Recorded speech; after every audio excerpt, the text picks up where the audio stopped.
Okay, so get this. Picture this. A promising med student goes into a bar and just vanishes. Vanishes. Like, Yeah. poof. Yeah, seriously. No trace. Today, we are diving deep into the strange disappearance of Brian Shaffer. And let me tell you, you weren't kidding about deep dive. You've got news articles, FBI bulletins, even stuff from, like, that whole Reddit lawsuit. This is a rabbit hole. It's wild, right? But that's what makes it so interesting. This isn't just some forgotten case file. People are still talking about Brian Shaffer, wondering what happened, and that's what we're here to do, try to make sense of it all. Right. Unravel the mystery. Exactly. So it all starts back in 2006, Columbus, Ohio.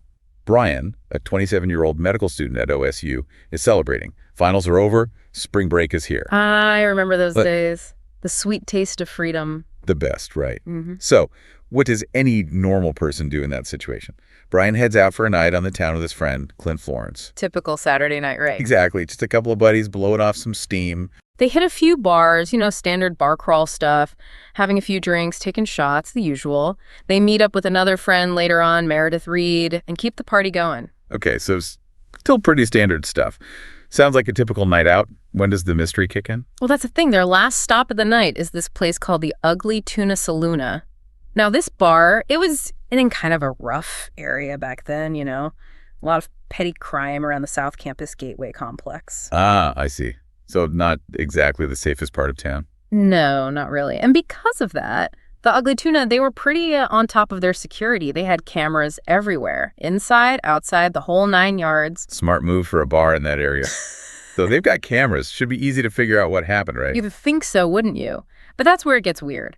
The cameras, they show Brian entering the bar, no problem. They even catch him stepping outside for a bit, talking to a couple of women.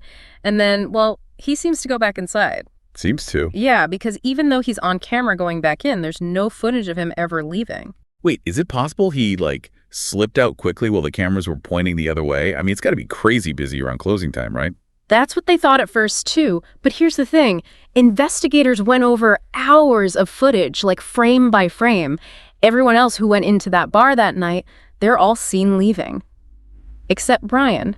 He's the only one. So are we talking like a secret exit? Did this bar have some kind of hidden passageway or something? Well, there was a service exit, and that led out to a construction area, which then connected to the street.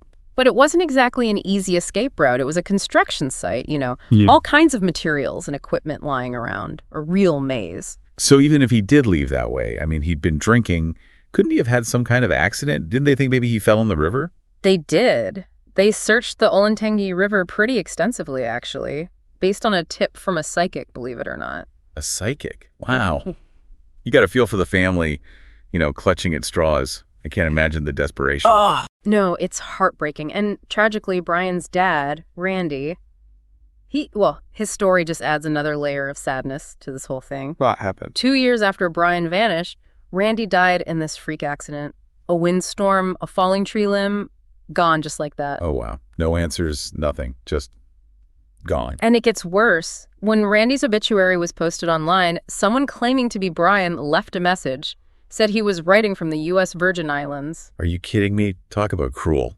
A glimmer of hope just to have it ripped away. Mm. So with those dead ends, what were investigators left with? What were the leading theories about Brian's disappearance? I can't even imagine, getting your hopes up like that only to have them dashed. It's just awful. But with those dead ends, the rumor mill must have been churning. What were the main theories floating around about Brian's disappearance? Well, one theory that a lot of people latched onto is that that he chose to disappear, decided to start a new life completely off the grid. Okay, but he was a medical student, had a girlfriend, even a trip to Miami planned. Doesn't sound like someone trying to escape their life, does it? Not really, no. And everyone close to him, they all said the same thing. Brian wasn't into anything shady, no drugs, no gambling debts, nothing that screamed running away. But, and this is a big but. I bet it is. What is it? He had just lost his mother a few weeks before he vanished. And, it was sudden, unexpected. Some people thought maybe the grief coupled with, the stress of med school, it might have pushed him to make a rash decision. To just walk away from it all. Mm. It's a stretch, but I can see how some people might believe that. Right. Was there any indication that he'd actually planned something like that, though? That's the thing. There wasn't. No activity on his credit cards, no calls or messages to family or friends, nothing that said, hey, I'm about to disappear. And that's what makes the whole intentional vanishing thing so hard to swallow. Yeah, that's a big hurdle. So if it wasn't planned, what else were investigators considering? Given where the ugly tuna was and, that whole area being kind of sketchy back then, they looked into foul play pretty heavily. Especially with that construction site right there, all those shadows and hiding places.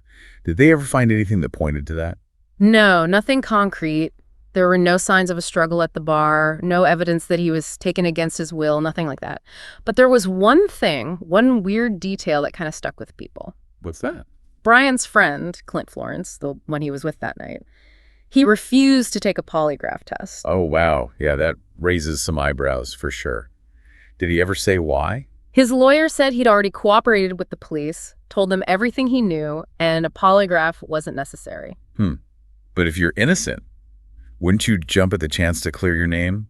Put all the rumors to rest? That's what a lot of people thought, including Brian's brother, Derek. He actually said publicly that he thinks Florence knows more about that night than he's letting on. Wow.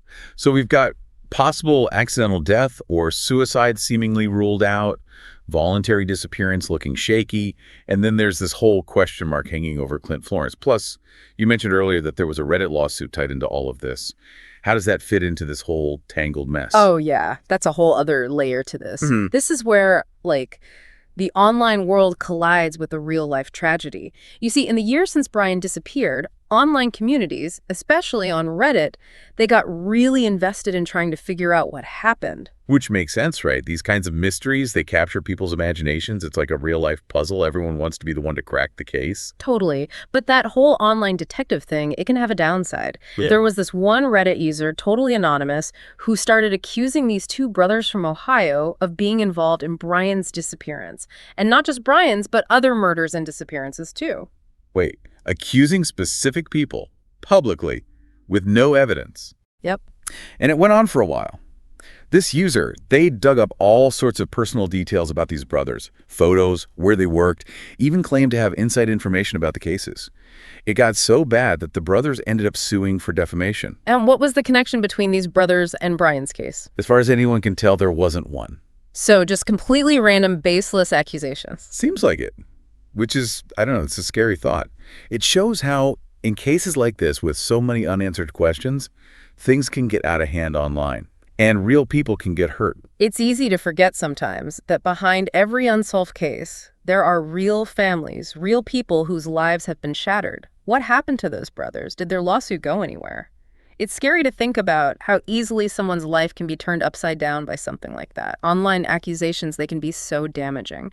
So what happened with that lawsuit? Did those brothers ever get any justice? That lawsuit, it's actually still ongoing. It's tough, Tracking down someone who's hiding behind a username, the account itself has been suspended, but getting them to face consequences, that takes time. It's a whole other side to these cases, isn't it? The dark side of the internet age. But going back to Brian, did investigators ever explore any other leads? There was one theory that popped up for a bit, the smiley face killer thing. Oh, right. I think I remember hearing about that. Wasn't that the idea that there was this serial killer targeting young men, leaving, smiley face graffiti near the scenes or something? Yeah, that was the gist of it. For a while, some people thought Brian might have been a victim of this supposed killer. A lot of the victims, they were found near water, which I guess tied into Brian's case, too, with the river and all. Right. But didn't law enforcement pretty much debunk that whole theory? Yeah, they did. Most agencies, even the FBI, they've said there's just not enough evidence to support the idea of a single serial killer being responsible for all those deaths. And with Brian, without a body, it's even harder to say. It's like we're right back where we started. A young man walks into a bar and just disappears. No explanation. It's like something out of a movie, Almost too strange to be real. You're not wrong, but that's what makes it so intriguing, right? Even after all these years, people are still drawn to Brian Shaffer's story. Just a couple of years ago, in 2021, Ohio's Bureau of Criminal Investigation, they released an age-progressed photo of Brian. Oh, wow. Really? Trying to jog someone's memory, maybe? Exactly. They figured he'd be in his early 40s by then. They put the photo out there, hoping someone somewhere might recognize him. Did anything come of it? Any new leads? There were a few possible sightings, but nothing panned out. There was one in 2020. The FBI got this photo of a homeless man in Mexico. Some people thought it could be Brian, but they ran it through facial recognition software. Turned out to be nothing. It's like every time they get a little bit of hope, it just fades away. So after all the evidence, all the theories, we're still left with that same question. What really happened to Brian Shaffer? It's the million-dollar question, isn't it? And I think that's why, even after all this time, people are still searching for answers. It reminds us that some mysteries, they might just stay mysteries. And even with all the technology, all the advances in forensics and investigation, we're still left with cases like this. It makes you think, if Brian did decide to disappear, to create a new life for himself, what was it that made him do it? Was it the grief over his mom? The pressure of medical school? Or was it something else entirely? We might never know, but his story is a powerful reminder that life can change in an instant, and some questions may never have answers. It's a reminder to cherish every moment and hold our loved ones close. It's also a call to action. If anyone out there knows anything at all about what happened to Brian that night, please come forward. Even the smallest detail could be the missing piece of this heartbreaking puzzle. Well said. If you have any information about the disappearance of Brian Shaffer, please contact the Columbus Police Department or the Ohio Bureau of Criminal Investigation. Until next time, keep asking questions, keep searching for the truth, and remember, even in the darkest mysteries, there's always a glimmer of hope.